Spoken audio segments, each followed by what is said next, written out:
বেশি বেশি যেন আল্লাহর ইবাদত করতে পারি।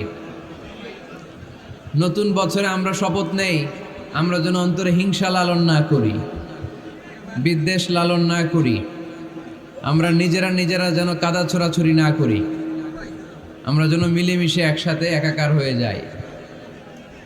আল্লাহ তুমি কবুল করো, আমরা পড়ি আমিন। 60টা জিনিস মানুষ মরে যাওয়ার পরে তার কবরে পৌঁছতে থাকে।